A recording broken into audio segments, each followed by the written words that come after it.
लेकिन सवाल अब कांग्रेस के अंदर से भी उठे हैं। पंजाब कांग्रेस के पूर्व अध्यक्ष सुनील जाखड़, उन्होंने अपनी सरकार के ही कामकाज पर सवाल उठा दिया है।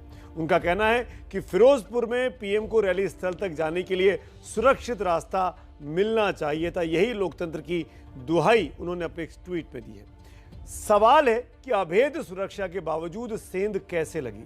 इस पर चश्मदीद सिर्फ एबीपी न्यूज के पास है। आप तमाम न्यूज चैनल देख लें, लेकिन मैं ये गारंटी के साथ दे रहा हूं कि जो वहां हुआ, वहां के जो चश्मदीद थे, आई विटनेस थे, उन्होंने क्या देखा, वो क्या कहते हैं, वो दरअसल पूरी असली कहानी बयां करते हैं। इसको जानने के लिए आपको देखनी होगी मेरे सहयोगी की ये खास, जगविंदर पटियाल की ये खास रिपोर्ट।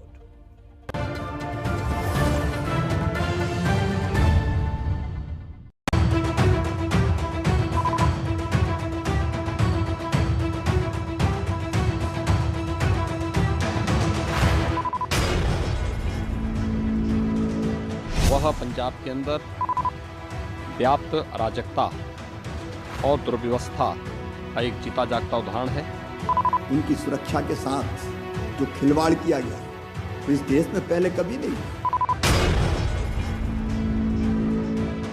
फोन पे आ जाते सुरक्षा कर्मियों के लिए तो शायद प्रेस कॉन्फ्रेंस करने की नौबत नहीं आती। ये तमाम आरोप और वार हैं जो बीजेपी नेता पंजाब सरकार और कांग्रेस पर लगा रहे हैं। चुनाव से पहले बीजेपी को वो मुद्दा मिल गया जिसकी उसे तलाश थी। अब अगर पीएम के रूट पर किसान विरोध कर रहे थे तो फिर वैकल्पिक रूट क्यों नहीं लिया गया? बहरहाल कांग्रेस का आरोप है कि बीजेपी सुरक्षा में सेंध का ड्रामा कर रही है। असल वजह यह है कि प्रधानमंत्री की रैली में लोग नहीं आए थे। जब प्रधानमंत्री जी भटिंडा आए तो उन्होंने देखा कि रैली में भीड़ नहीं है।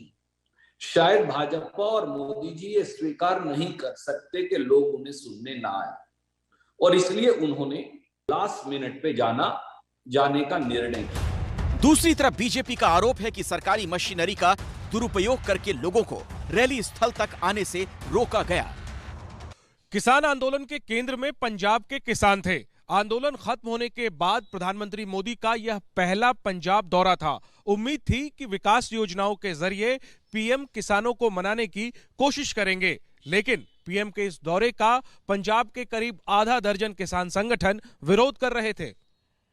अब गांव के उन चश्मदीदों की जुबान आंखों देखा हाल सुनिए जो पीएम मोदी के काफिले के रुकने के वक्त वहां मौजूद थे।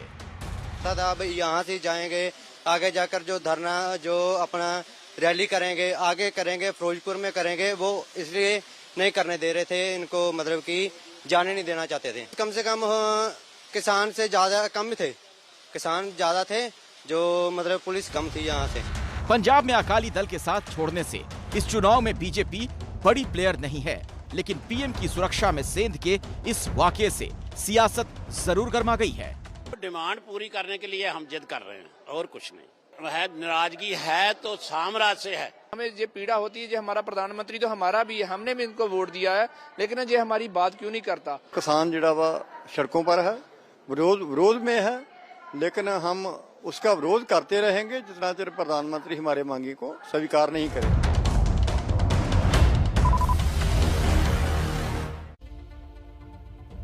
बात हम देश के प्रधानमंत्री की कर रहे हैं, उनकी सुरक्षा व्यवस्था की कर रहे हैं, और ये बेहद संवेदनशील मुद्दा है। इसीलिए सुरक्षा के नजरिए से उनकी यात्रा के रूट और तैयारियों को बहुत ही गुप्त रखा जाता है। फिर भी कभी कभी सेंध लगने की खबरें सामने आ जाती हैं। कुछ आंकड़े देखिए। जनवरी 2017 में पटना में जब प्रधानमंत्री नरेंद्र मोदी का काफिला गुजरने वाला था कि उससे पहले ही एक फर्जी आईपीएस अफसर को गिरफ्तार किया गया था। मई 2018 में बीरभूम के शांति निकेतन में सुरक्षा घेरा तोड़कर एक शख्स पीएम के बहुत पास तक पहुंच गया था, जबकि 2 साल पहले दिसंबर 2019 में एक युवक चकेरी एयरपोर्ट पे घुस आया था, जिसको एसपी जी ने पकड़ लिया था। वो भी प्रधानमंत्री मोदी के करीब जाने की कोशिश कर रहा था। इसीलिए अब मैं आज की इस लीड स्टोरी पर अपनी राय फिर दोहराता हूं। मेरी राय बहुत साफ है कि अगर बीजेपी का आरोप सही है तो जिम्मेदार अधिकारियों पर कार्रवाई होनी चाहिए।